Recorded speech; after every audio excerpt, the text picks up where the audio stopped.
খুব কম সময়ে তৈরি করা যায় এবং তৈরি করলে যেন অনেক বেশি মজা হয় এরকম একটি ভেজিটেবল এগ নুডলসের রেসিপি আজকে শেয়ার করছি। আসসালামু আলাইকুম everyone, welcome back to my channel. Noodles তো আমরা সকলেই রান্না করতে পারি, তবে বাড়তি কোনো মশলার ঝামেলা ছাড়া খুব অল্প সময়ে একদম হেলদি একটা নুডলসের রেসিপি আজকে আমি আপনাদের তৈরি করে দেখাবো। এটা তৈরি করতে কোনো ঝামেলাই পোহাতে হবে না, ঝটপট তৈরি করা যাবে। চলুন কথা না বাড়িয়ে ঝটপট রেসিপিটি দেখে আসি। বিসমিল্লাহ। নুডলস রান্না করার জন্য এখানে আমি বেশ কিছু সবজি নিয়েছি, যেমন কয়েক প্রকার ক্যাপসিকাম, গাজর, মটরশুঁটি, ব্রকলি, পেঁয়াজকলি ইত্যাদি। সবজিগুলোকে খুব ভালোভাবে ধুয়ে আমি চিকন এবং পাতলা স্লাইস করে কেটে নিব। কেটে নেওয়াটা আপনাদের দেখালাম না, চলে যাচ্ছি রান্নাতে। চুলায় একটি প্যান বসিয়ে দিয়েছি। প্যানটা গরম হয়ে আসলে দিয়ে দিচ্ছি 3 থেকে 4 টেবিল চামচ তেল। তেলটা গরম হয়ে আসলে এর মধ্যে দিয়ে দিচ্ছি আমি 3টি ডিম। চুলার হিট মিডিয়াম টু লোতে রেখে ডিমগুলোকে অনবরত নেড়েচেড়ে স্ক্রাম্বল করে নিচ্ছি। এই পর্যায়ে চুলার হিট বাড়ানো যাবে না, তাহলে ডিমগুলো পুড়ে যাবে। আমার মতো ঠিক এরকমটা হবে না। আচ্ছা, আমি এখানে 3টি ডিম দিয়ে আজকে নুডলসটা রান্না করব। আপনারা ডিমের পরিমাণটা আপনাদের পছন্দ মতো কমিয়ে বাড়িয়ে এখানে ইউজ করতে পারবেন। এবার এখানে দিয়ে দিচ্ছি কেটে রাখা সবজিগুলো। ফার্স্টে দিয়ে দিচ্ছি ব্রকলি।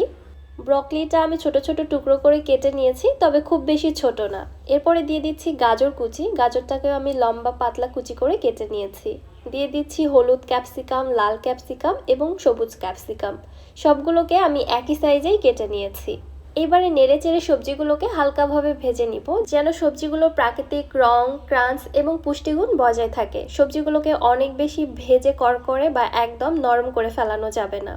এবারে দিয়ে দিচ্ছি স্বাদ মতো লবণ। লবণটা এখানে অবশ্যই একটু বুঝে দেওয়ার চেষ্টা করবেন, কারণ পরবর্তীতে এখানে নুডলস টেস্ট মেকার ব্যবহার করা হবে। এছাড়াও কিছু সস ব্যবহার করা হবে যেগুলোতে লবণ থাকে। সাথে আমি হাফ চা চামচ কালো গোলমরিচের গুঁড়াও দিয়েছি। এবারে নেড়ে চেড়ে সব কিছু ভালোভাবে মিশিয়ে নিচ্ছি।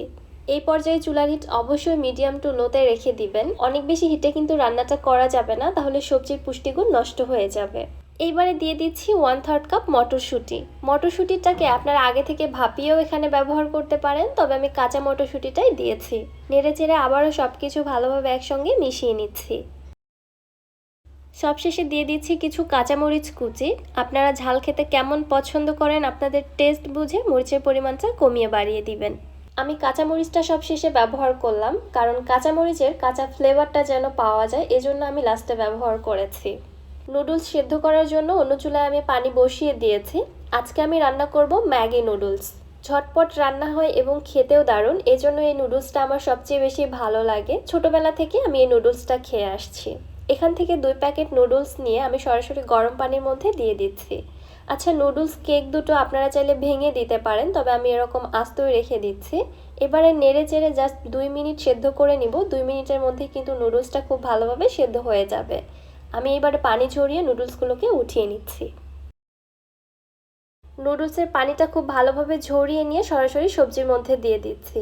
এবার এর মধ্যে দিয়ে দিচ্ছি 1 টেবিল চামচ সয়া সস, 1 টেবিল চামচ ফিশ সস, 1 টেবিল চামচ চিলি সস এবং 1 টেবিল চামচ টমেটো সস। এবারে সব কিছু একবার নেড়ে চেড়ে খুব ভালোভাবে মিশিয়ে নিচ্ছি। এই পর্যায়ে চুলা হিটটা আমি একদম লোতে রেখেছি। এই লো হিটে বাকি রান্নাটা শেষ করব। সব কিছু ভালোভাবে মিশিয়ে নিলে আমার রান্নাটা অলমোস্ট রেডি। নুডলসটা চুলা থেকে নামানোর আগ মুহূর্তে দিয়ে দিচ্ছি নুডলসের প্যাকেটে যে টেস্ট মেকার ছিল 2 প্যাকেট এখানে দিয়ে দিয়েছি, সাথে আরও কিছু দিয়ে দিলাম পেঁয়াজ কলি কুচি। অ্যাট লাস্ট সব কিছু একবার ভালোভাবে মিশিয়ে নিলে আমার নুডলস রান্না একদম ডান। খুবই অল্প সময়ের মধ্যে এই ভেজিটেবল এগ নুডলসটা তৈরি করা যায়। এটা তৈরি করা যেমন সহজ, খেতে তেমনি মজা এবং হেলদিও অনেক। যে বাচ্চারা সবজি খেতে চায় না তাদের এইভাবে ভেজিটেবল নুডলসটা রান্না করে দিতে পারেন, কারণ এটা অনেক বেশি মজার এবং মুখরোচক হওয়ার কারণে বাচ্চারা অনায়াসে ইজিলি একবারটি খেয়ে ফেলতে পারবে। রেসিপিটি আপনাদের কাছে কেমন লাগলো অবশ্যই আমাকে জানাবেন। ভিডিও ভালো লাগলে চ্যানেলটি সাবস্ক্রাইব করে দিবেন এবং ফেসবুক পেজ থেকে দেখলে পেজটি ফলো দিয়ে দিবেন। আজকের মতো বিদায় নিচ্ছি। আল্লাহ হাফেজ।